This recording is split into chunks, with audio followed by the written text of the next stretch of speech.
Yes, we're heading to Ginny and Georgia season 2 super soon. The stakes are really, really high.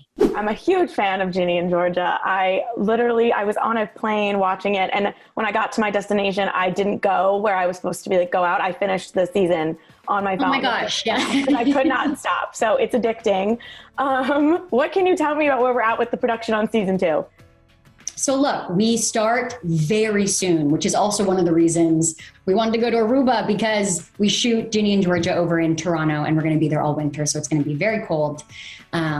So getting to go somewhere with perfect weather that was warm and beautiful and safe right beforehand was really important to us too. They took COVID, all the COVID protocols, the health and traveler protocols. You just need a negative PCR test before you get in there. You buy some insurance and you download the Aruba Health app so you know that you're safe and that everyone around you is safe, which just leads to even more relaxation. So yes, we're heading to Ginny and Georgia season 2 super soon. The stakes are really, really high. My kids have abandoned me. They've left. I have to find them. I have to rectify, or at least attempt to rectify, my relationship with Ginny. I have to mend my relationship with Austin. Georgia has a lot of mending to do. A lot of picking up of the pieces. And I think what's also kind of sweet is Georgia's now engaged, and this was something that I just went through. So I'm looking forward to that. That is true. She's engaged, but knowing Georgia is is season 2 a huge theme going to be maybe trying to get down the aisle? Do we think there's going to be more messy love triangle stuff before that can happen? Love rectangle, really. It's Ginny and Georgia, so it's always going to be a little bit messy, but there's definitely nuptials. They have their eye on the prize, 100%. Okay. And how do you feel about Georgia's love life? Do you like Paul, or do you more rooting for I'm rooting for Joe, but then of course you got there's so much going on.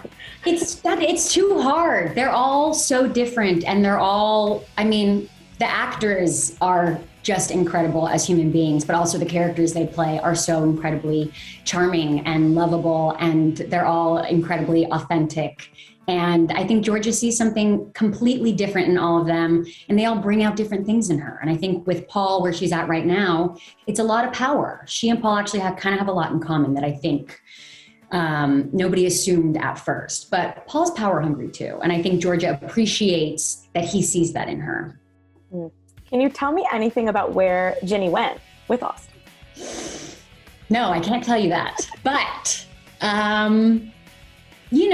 she's a smart girl.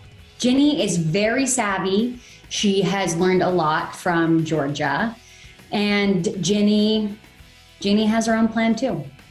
And how do they, I know that Ginny always knew that Georgia had some secrets, had some stuff going on, but she found out a lot in the end. How did they come back from that? Like, how their mother-daughter connection is so strong, but it is very damaged at where the season ended. It is. They're not in the best place, but they have been through so much together, and we see a little bit of that in the flashbacks, but nothing can take that foundation away from them. Especially even pre-Austin, it really was just Ginny and Georgia, and they were so young, and they didn't have anything. Like, Georgia didn't have any money. She didn't have any resources or tools. So she was really flying by the seat of her pants, and they kind of became enmeshed in that way. So I am hoping that foundation, their kind of survivalist foundation, will keep them, will bring them back together. I have to imagine the answer to this is yes, but does Georgia have more secrets that we don't know? Of course. I'm sure Georgia has secrets that I don't even know yet. But no, she does. And what kind of season 2 mystery, or where do you hope that it goes? If you can't tell me, too much, I know about it, but like, when you got the script, were you excited? Are you like nervous? How do you feel about where the direction of how, like, Georgia specifically is going? Because she's so wild. I'm so excited. I'm so excited for everyone to see it. I've gotten to read a few scripts, and everyone sings. Everyone is resonating where you want them to. Everyone is super on brand, and it's hitting and landing in all the same places. It gets dark, and it's very charming and funny. And then there's some really sweet moments. So I'm super grateful to our writing team because they nailed it.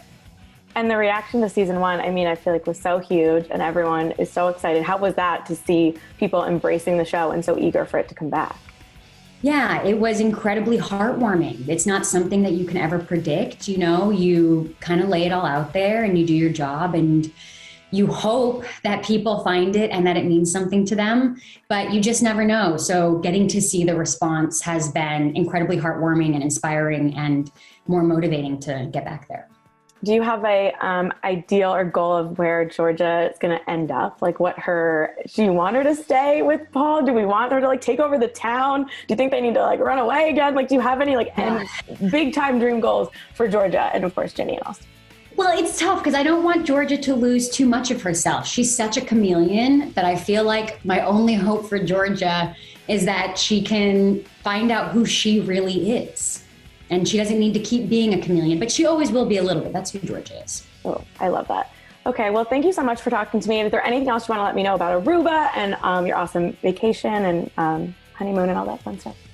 It was just truly spectacular and so romantic. And I think it's the most ideal honeymoon location for young couples, especially. It is incredibly family friendly, but Matt and I don't have a family yet. So getting to kind of pick up and go and explore and be active, but also, have a glass of wine watching these incredible orange sunsets is really spectacular. And I'm definitely going to be zooming in on all of these pictures I took while I am sitting in Toronto all winter.